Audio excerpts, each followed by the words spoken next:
Greetings to all of you.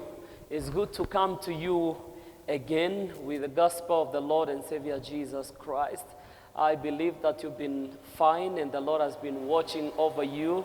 We bless the name of the Lord for his goodness and faithfulness. We continue to celebrate what the Lord is doing in our lives and in the world. We can see that the Lord continues to heal the world, and therefore we are grateful to him for all that he has done and all that he is doing. We are coming to you this Sunday trusting and believing that we shall be able to congregate in our sanctuaries soon to do the corporate worship, because I know that the Lord is giving us this opportunity again and we are reverting to normalcy soon. But I just want to appreciate you, for you have been a great member of the online service.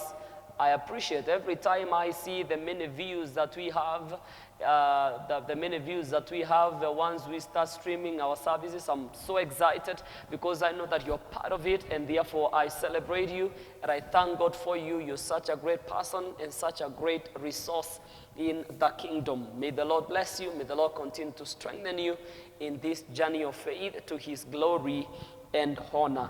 Now join me in a word of prayer, but we first begin by making the Lord's Prayer today in the name of Jesus. Then now we join in a word of prayer as we give thanks to God for his goodness and faithfulness. Now join me in the Lord's Prayer. Our Father who art in heaven, hallowed be thy name. Thy kingdom come, thy will be done on earth as it is in heaven. Give us this day our daily bread, and forgive us our trespasses as we forgive those who trespass against us. Lead us not into temptations, but deliver us from evil. For thine is the kingdom, the power and glory forever and ever. Amen and amen.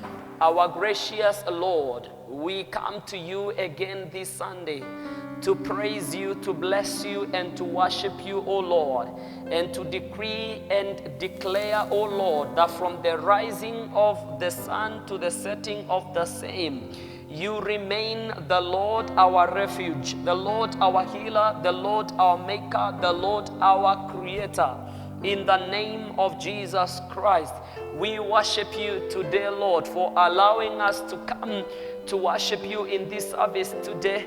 And Father, for giving us an opportunity to hear you speak to us, O Lord.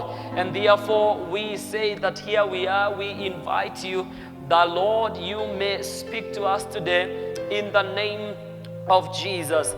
Take all the glory. May you bless your word. May you bless this viewer today in the name of Jesus as you continue to strengthen us in faith.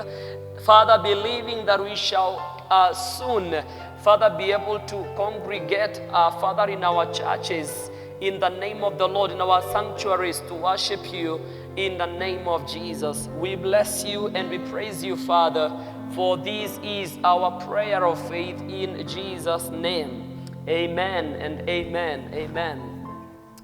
Ladies and gentlemen, I want to believe that you have your Bible there, because this is a full service, and therefore I would want us to read James chapter 2. James chapter 2 from verse 14. James chapter 2 from verse 14. The Bible says, "What does it profit, my brethren, if someone says he has faith but does not have works? Can faith save him? If a brother or sister is naked and destitute of daily food, and one of you says to them, 'Depart in peace, be warmed and filled,' but you do not give them the things which are needed for the body, what does it profit? Thus also, faith by itself, if it does not have works, is dead. But someone will say, 'You have faith, and I have works.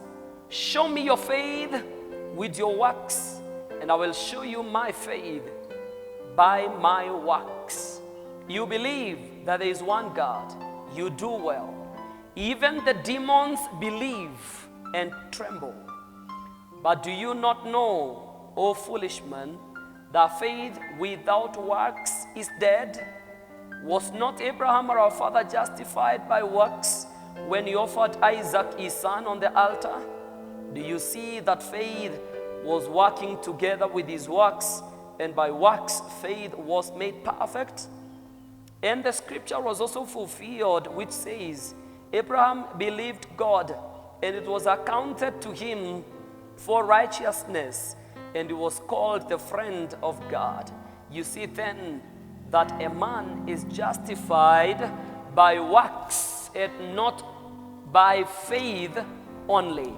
Likewise, was not Rahab the harlot also justified by works when she received the messengers and sent them out another way? For as the body without the spirit is dead, so faith without works is dead also.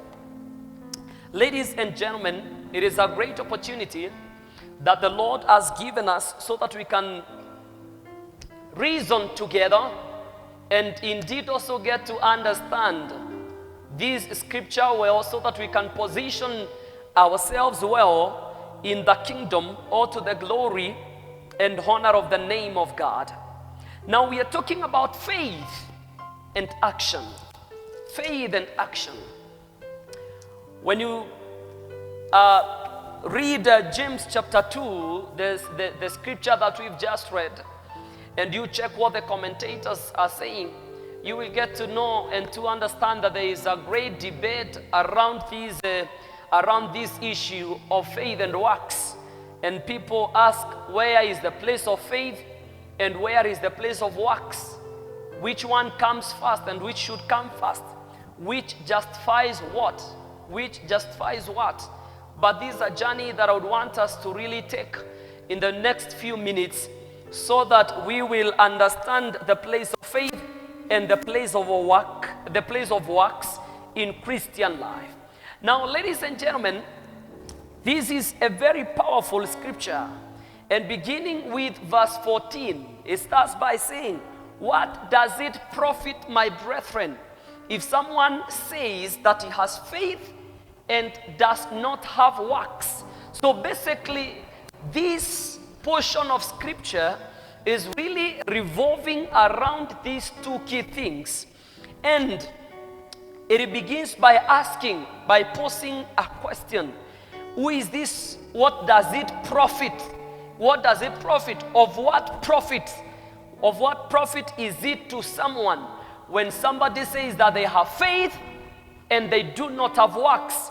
And then it goes ahead and says, then, can this faith save him?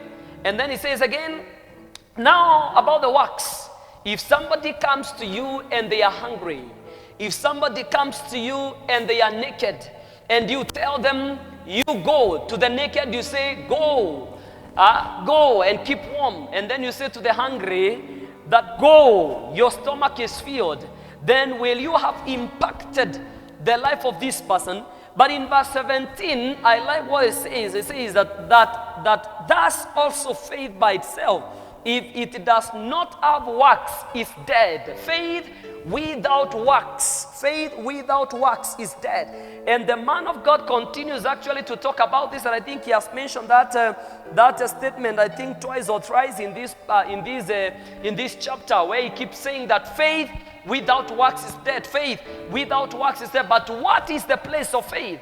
Now, ladies and gentlemen, just to begin is, we believe that the Lord is there, and we believe that the Lord has called us, and we have walked and we are committed to walking in the journey of salvation. And we continue building our spiritual life every time. In the process of working on your faith, then it is good for you to know that faith must always be accompanied with works. There must always be works to demonstrate the faith that you have.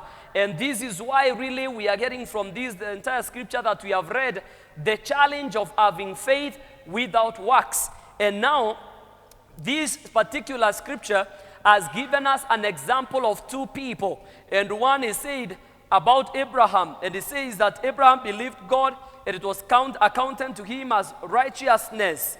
And then it says he was called a friend of God. And now it gives also an example of Rahab. It gives us an example of Rahab who was a harlot. And the Bible says that she was also justified by the works when she received the messengers and sent them out another way. So there is the place of faith and works. And it means that the two must work together.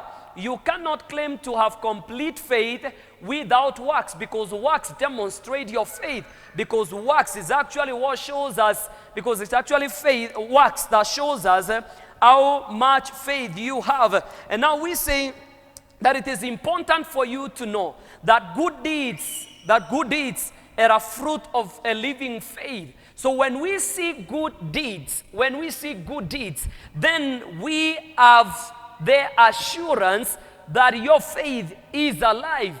So whenever we see the good deeds, whenever we see a good deed from a Christian, then it is a proof, it is the evidence that your faith is alive, that your faith is alive. It is important to be reminded that people hear you speaking about faith, but it will be more important for you to act out that faith, It is not important, it is not just enough for you to act.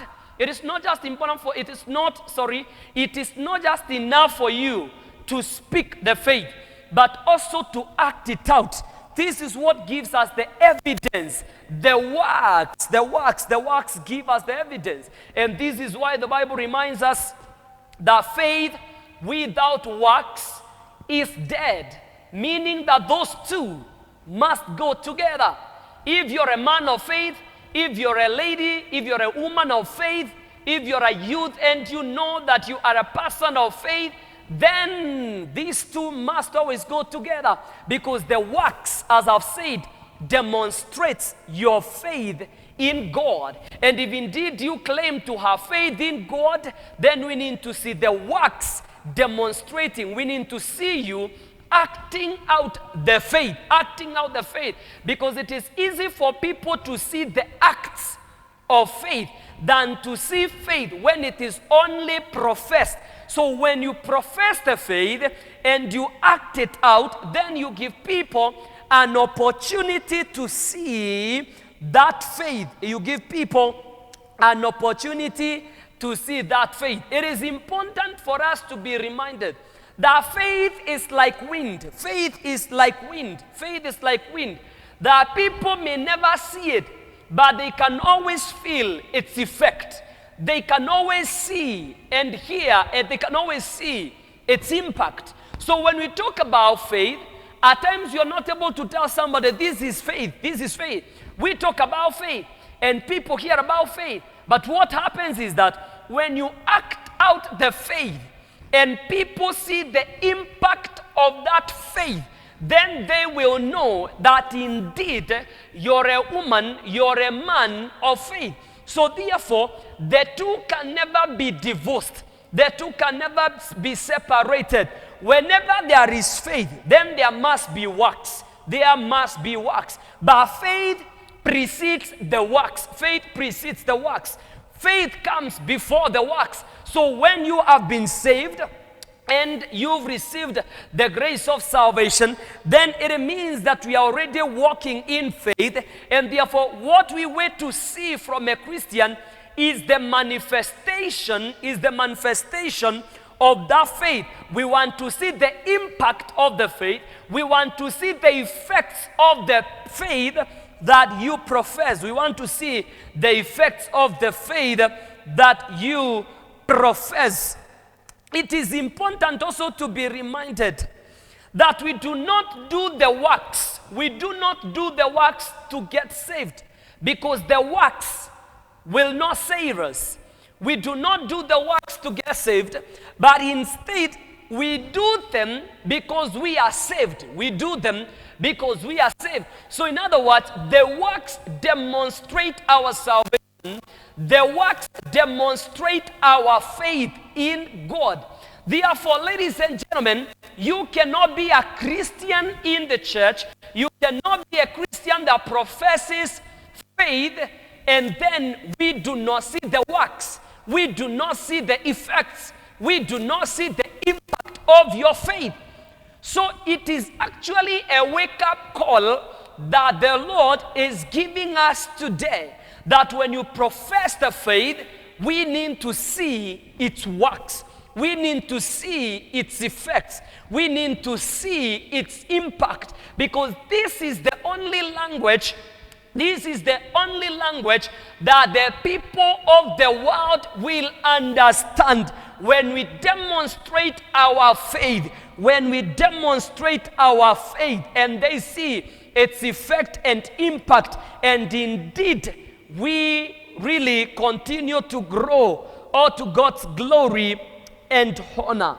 Ladies and gentlemen, we cannot afford to be in church without works. We cannot afford to be sitting comfortably in the house of the Lord. And we are not going out there, and even in the church, we do not have a way of demonstrating our faith. And I think this is where we are failing the tests. We are failing the test because we want people to believe that we are born again. We want to be in church worshiping the Lord. But one thing I know is that if indeed you are a man of faith, then this faith must move you to do something. This faith must move you to do something. So what has it moved? Because you are a believer, because you're a believer, what has your faith moved you to do? If you cannot trace, if you cannot see the impact of your faith, then you need to think twice. It is a wake-up call that the Lord is giving us today. The Bible is very clear in verse 17 that faith without works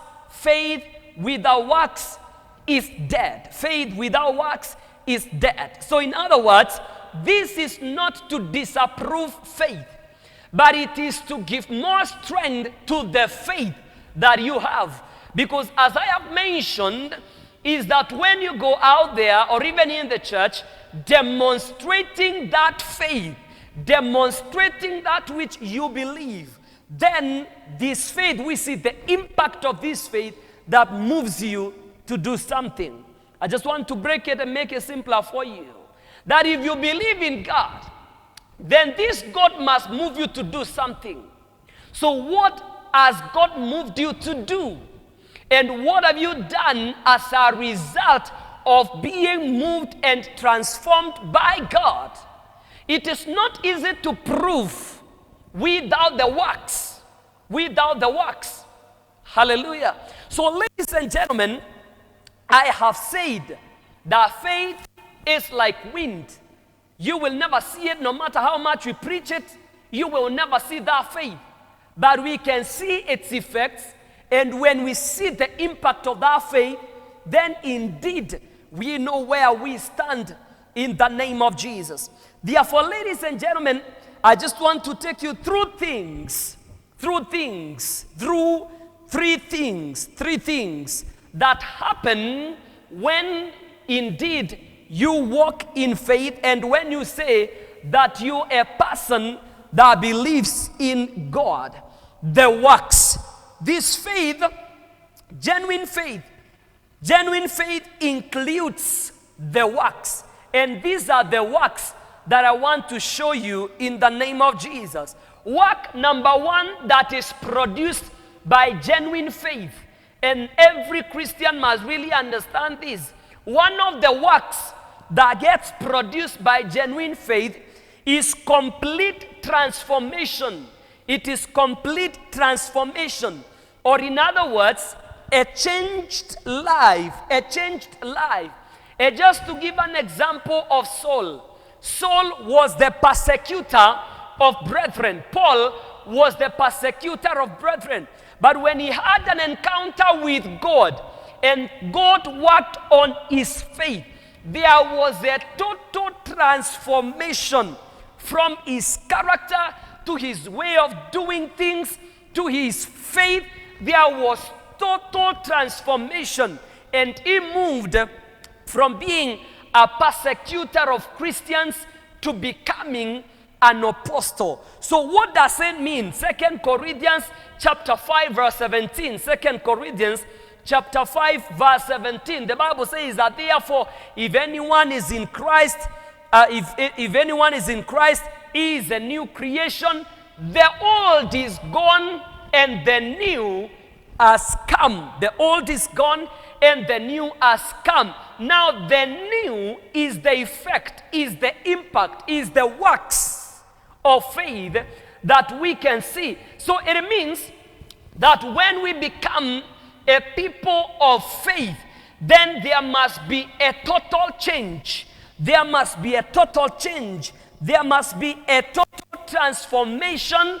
There must be a total transformation happening in your life. So we cannot be able to see this faith in your life until we see the impact and the effects of your faith, like in the life of Saul, who turned from being a persecutor of brethren to an apostle. Therefore, what does it mean? A total change. If you profess faith, and indeed genuine faith, you are genuine in your faith, then we must see somebody that has been transformed, somebody that does not keep bitterness, somebody does not keep anger, somebody that can easily let go things. We need to see the fruits of forgiveness in the life of a believer. I'm just trying to make you understand a few things. So forgiveness, the faster you can forgive, and your forgiveness is one of the effects of genuine faith.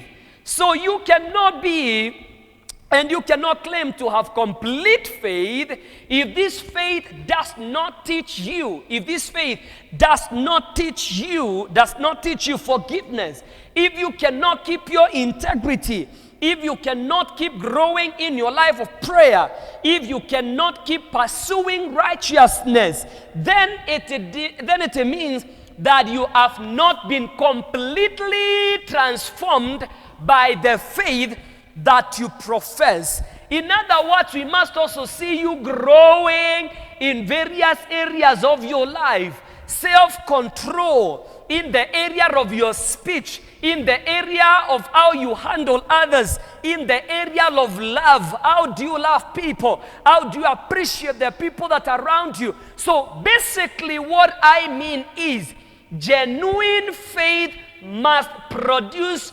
complete transformation. It must produce complete transformation. So this faith that you profess, you must allow it to change you, to transform you to the fullest, to transform you completely, because you cannot be a person of faith and still you're holding on to the things of the past. 2 Corinthians 5:17 reminded us that if you're in Christ, the old is gone and the new has come. And we are now here on the newness. So complete transformation. So let me pose a question to you.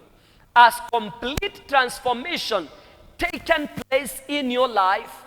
Has complete transformation taken place in your life? That is what genuine faith must do. A complete change in the name of Jesus Christ. Number two, genuine faith produces acts of kingdom service. Genuine faith must produce the acts of kingdom service. In other words, what does it mean? Galatians chapter 6 verse 9. Galatians chapter 6 verse 9. The Bible says, "Let us not be weary in well-doing, for in due time we will reap if we do not lose heart." If we do not lose heart. So what does it mean? If somebody is genuine in their faith, when a Christian is genuine in their walk of life, then the faith that they profess must push them into acts of kingdom service in the name of Jesus. So what does it mean? That somebody will be committed to the kingdom and to the service, must be committed to kingdom service. That we can serve the Lord with our resources, that we can give God our time, that the Lord is seeking for our commitment in the name of Jesus. Because commitment, your commitment to kingdom service, the acts, how you're able to serve the kingdom with your resources, the time that you're giving towards the kingdom service, then these are the fruits. These are the fruits that explain your faith. These are the fruits that explain your faith. So are you there as a Christian and still you struggle with serving the kingdom with your resources? Are you there as a Christian and your commitment towards kingdom service is questionable? Then it means that there is no complete faith and complete transformation in your life. And this is why we are reminded in Galatians chapter 6 verse 9 that we should never be weary of doing good, for in due time we shall reap. Actually, what I have seen is that them that really take the matters of faith very seriously, they can go to any level, they can go to the depths, to any kind of depths for the sake of the kingdom of God. And this is why you see the apostles continue preaching the gospel.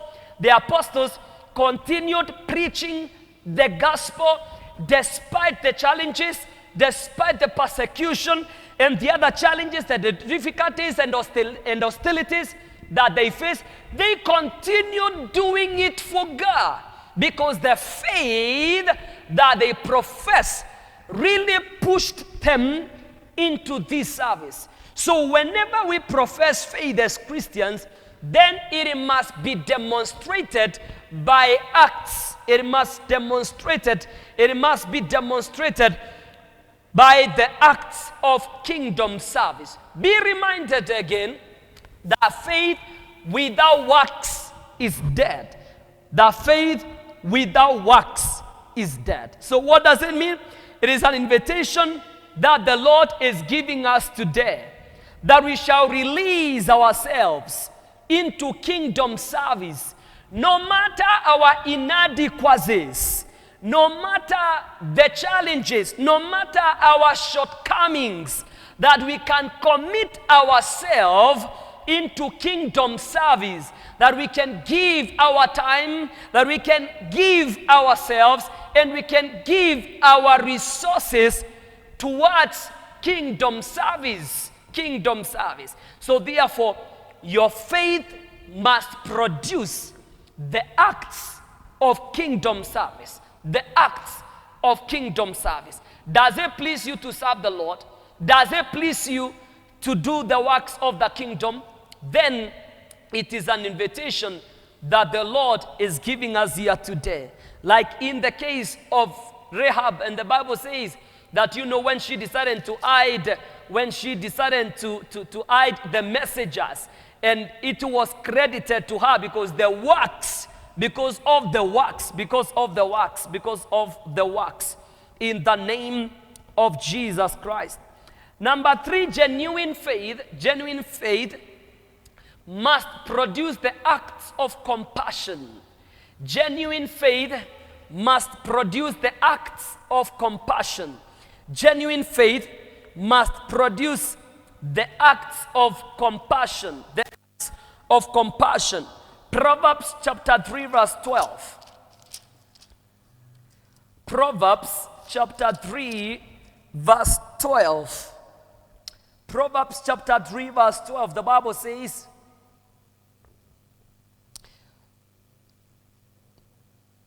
Proverbs, chapter 3 verse 12, and Galatians chapter 5 verse 13, it says, for whom the Lord loves, he corrects, just as a father the Son in whom he delights. Let's go to Galatians. Let's go to Galatians as well.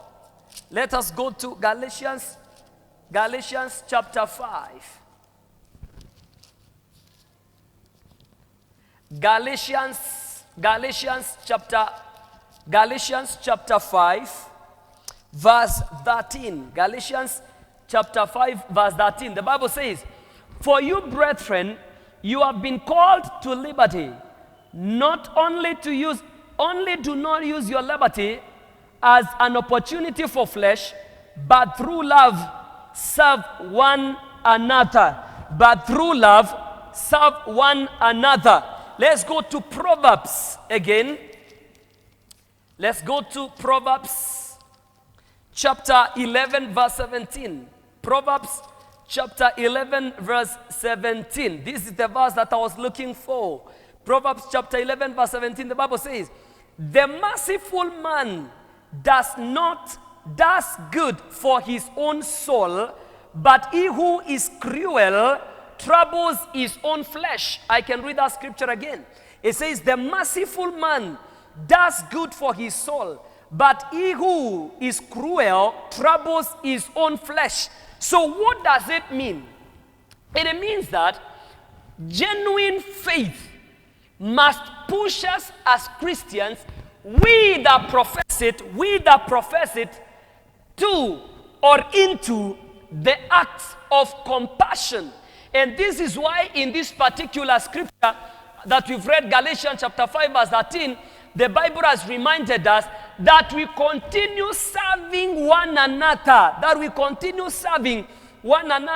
And then in this one, Proverbs, again, we are reminded that a merciful man does good for his own soul, but him that is cruel, then troubles his own soul.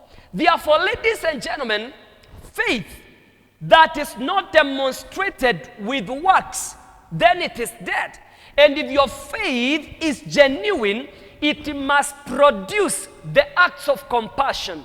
Taking you back to the scripture, James that we read, it was saying that if somebody comes and they are hungry, you cannot tell them, "Go, your stomach is filled." And then it is said that if somebody comes to you naked, you cannot tell them, "Go and keep warm." It must produce acts of compassion. Are we compassionate about the people that we meet? What is your position about helping the needy? What is your position in taking care of the needs of other people? Are we the people that receive from God and decide to keep everything that we have received from Him? We must demonstrate our faith with works, because those two can never be separated. They can never be separated. Therefore, ladies and gentlemen, in the name of Jesus, it is an invitation to help them that are going through persecution, them that are going through oppression, and be able to put a smile on somebody's face. And therefore, as we prepare to get back to our churches together to worship the Lord, now that the Lord has preserved you from COVID-19, are you going really to produce the acts of compassion? It must actually be part of your life. It should never be occasional. It must always be part of your life, because genuine faith must produce the acts of compassion, all to the glory and honor of the name of God. And therefore, just as a reminder, we say it, because it says, the Bible told us that, the Bible has reminded us that faith without works is dead. Therefore, genuine faith must produce works. And we said work number one must be complete transformation. Work number two must be acts of kingdom service. And work number three must be acts of compassion. Ladies and gentlemen, with that, then we are able to demonstrate our faith. Do not live as a Christian without demonstrating your faith.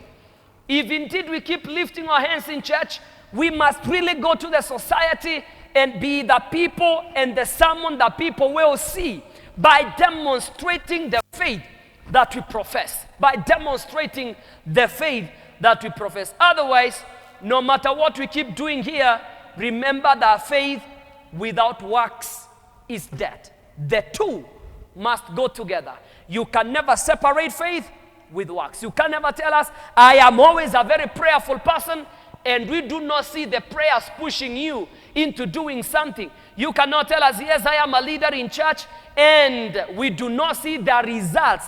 What is this faith pushing you to do? Because this faith must have results. This faith must have impact. This faith must be accompanied with works. And therefore, it is a wake-up call that the Lord is giving us today. Ladies and gentlemen, let us not only be people of prayer, let us not only be people of fasting, let us not only be people of giving in church, let us not only be people of doing something here in church, but let us demonstrate our faith through complete transformation, through acts of kingdom service, and through acts of compassion. And with this, then our faith will indeed be incomplete in God, in the name of Jesus. And therefore, I give you this invitation just to join me in a prayer, to pray that you will have the grace to really act your faith, because that is what the kingdom wants, and for kingdom impact, in the name of Jesus. Father, in Jesus' name we bless you. Thank you for the challenge that you have given us to demonstrate your faith. We know that, Father, even you, when you said that you loved the world, and therefore you gave your Son, indeed, as a demonstration of the love that you have for the world. And therefore, because we profess this faith, oh Lord, may you help us to demonstrate this faith in the name of Jesus, that we shall be a people of impact and people that indeed shall attract people to your kingdom when they see your works in our lives. We bless you and we praise you, and we continue to celebrate you, Father. In the name of the Father, Son, and the Holy Spirit, we pray. Amen. Faith without works is dead.